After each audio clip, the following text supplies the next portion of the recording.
Welcome back to the Mindcrack server. We are in Goodland again, and today we're gonna start building this thing for reals, I've been spending a lot of time and a lot of time in my test world trying to figure out some things for the Iceman stage. Now, before we get into that, I should mention that after last episode's custom intro. Well, they're all custom, but the Mega Man intro from Mega Man 2, more specifically, I had a lot of requests to do that intro from now on. And I actually wanted to. I was thinking of using that intro for as long as I'm working on this, which will be probably the next 4 episodes or so. Then we'll move on to something else. But there are 4 different companies that are claiming that music on YouTube. They actually, only one of them so far has released the claims on that other video. So I decided I wanted to release the video so much, I was so happy with the intro, I would just do it for free. So I haven't actually made any money on that video, but I can't really do that for every video. So if you'd like, you could load up both videos and like play that intro and then start this video if you want.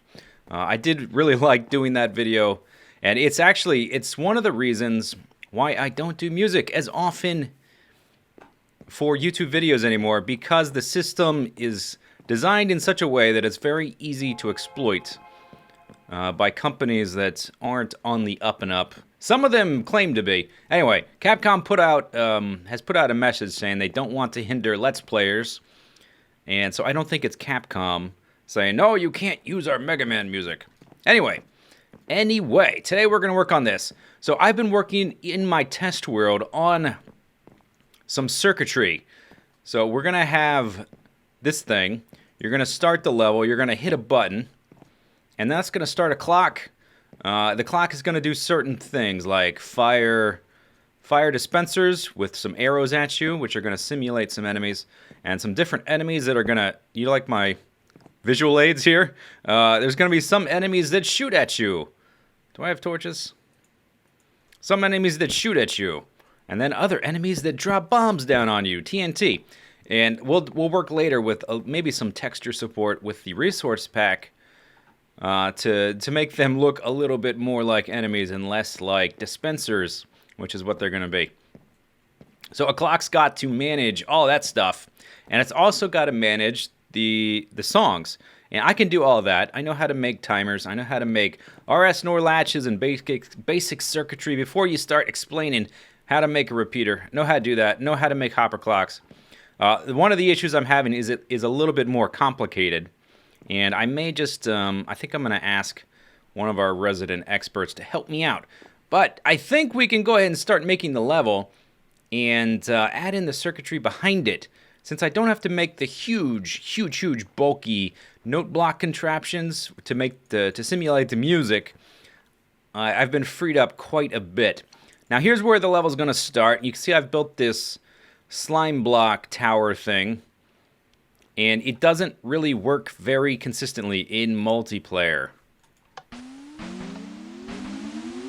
Okay, you can see there. By the way, pro tip, when you're landing on a slime block from a great height, hold jump, not space. You will take fall damage if you hold shift. Not space, shift, yeah. Don't hold shift, hold jump, which is spacebar. Sorry if I fiddle-foddled that. So what's happening there in that particular situation, this thing is firing at the wrong time, and so I'm not moving up, and then this one is pushing out a little bit after that, and it looks like I'm hitting my head on it, but really, it's this thing firing at the improper time. Let's try again. Yeah, it happened again. If you hold spacebar to jump, you won't take fall damage, then you can hold shift. Alright, let's try just one more time, because let's even move my character, not that it matters. I have gotten this to work. Sometimes you get up even higher. Here we go. Whoa!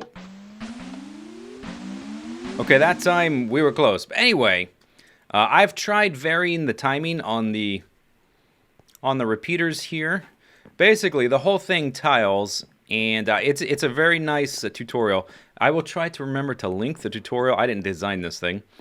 But basically, from this torch upwards, this section is fairly compact, and it's tileable, which means you can repeat it. It's modular. You can just repeat this for as many levels as you want. Works perfectly in single player. Multiplayer, not so much. Going up the ladder here, the delay in question is this. So let's see. This is the highest one I built. We can try delaying this a bit, and that may help it work a little bit more frequently. Oh, nope. We are quite a ways away from the spawn village, but there's still enough lag here to make this thing not quite functional. Now, I wanted to have like a kind of flashy entrance. We're gonna have to start kind of at a decent height for this thing, for reasons I'll explain in a minute, just the way the level is laid out. But I don't know. I may just resort to using ladders. There is definitely a history in Mega Man games of climbing ladders. Oh, I love that sound effect. There's definitely a history of that. Yeah, all those repeaters are right. Let me try delaying it even more. I wanted you to sort of like enter the level in a more dramatic fashion than just climbing a ladder. Climb a ladder during the level, not to start it. You gotta like teleport in or something. Okay, that time it worked. If I can get it to work consistently, I'll keep it. Another thing I thought of is instead of having the redstone spiral all the way up here from one long chain, I was thinking of adding tripwire hooks for each of these and having them be individual little pieces of redstone instead of one long chain. If there's a delay, let's say down there, and a delay down there, they might add up, and the delay, by the time it gets up here, it may all add up, and at that point, it may be enough to cause the thing not to work. However, if they're all individual little, individual redstone things triggered by you flying through the string, maybe then the individual lag would not accumulate. That's my theory anyway, but I'll keep it like this if it can work. Yeah, see? Okay, it worked the time before, but not that time. That time, it fired the way it was originally supposed to. Oh, hello, Sky. Fired the way it was supposed to, and then, yeah, it fired before I got there. So no lag that time. Yeah, okay, so... Ow! Whoop! No, I don't want to twitch the broadcast. I was trying to hit F5. Okay, let's climb back up. I want to change these settings back. I will probably try the tripwire hook thing, and if not, we'll just go with the ladders and say, well, crap, that's another thing I can't do in multiplayer. Because multiplayer is just going to be laggy for all time. Okay, let's see, that one to there. Okay, yes, sound effects. Now it worked with the original timing, but the top one didn't. Yeah, okay. Let's try it with the tripwire hook, see if that works. Alright, doing a little trial and error. So I tried putting a tripwire hook on that lower level, and there's just not enough room to do it without interfering with the pistons if I want to have it crossways and leave the center open. So I decided to come up here after the first row of these pistons and after the launcher. So basically, there's a torch on the other side of this. This wire is on, and when the pulse goes through, it gets turned off. Those get turned on, which pushes you up. Then that gets turned on. That gets turned off, which turns, which inverts all this stuff. So basically, I just need to replace the torch that's right there with this guy. So I'm gonna do that right now, and get him up there. Okay, I know how to redstone. All right.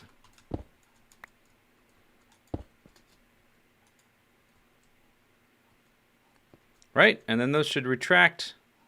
Good, okay.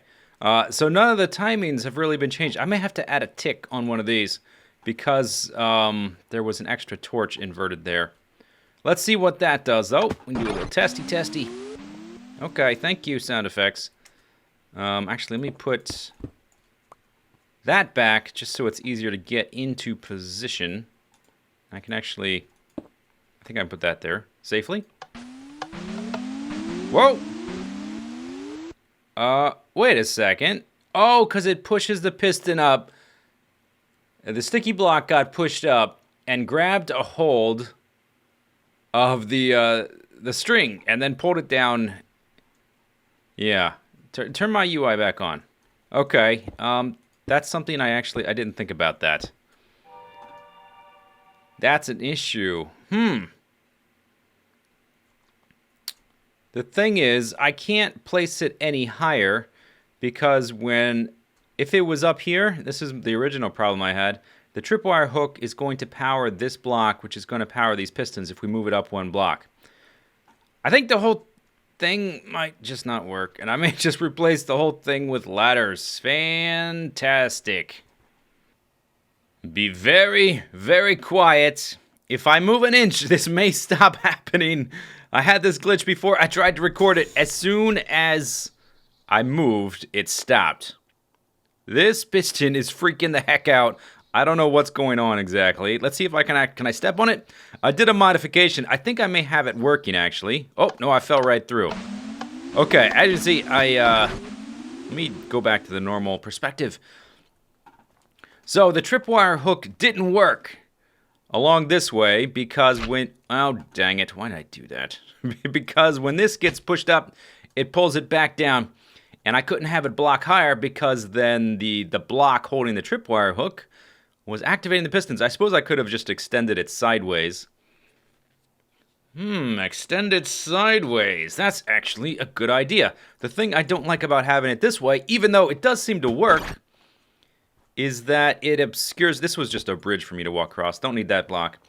But it obscures the passage. I want you to be able to see someone else going up it. It's kind of a minor thing. But it does seem... Okay, that didn't work. I was about to say, it's very reliable now.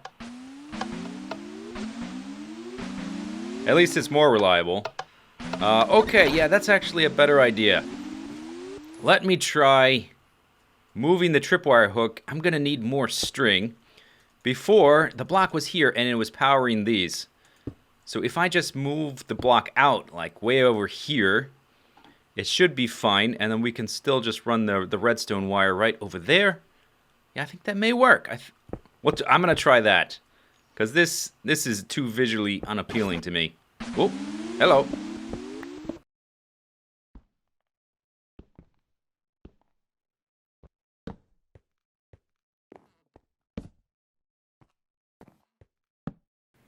Okay, so for better or for worse, I continued building it. I still don't think it's going to work in multiplayer, but it's going to be there. And I guess the ladder will be on the side. So we're starting out at Y elevation equals 66. And we need to go up at least 30 blocks. Preferably about 40 to give me a little bit of room to lift the whole thing off the ground.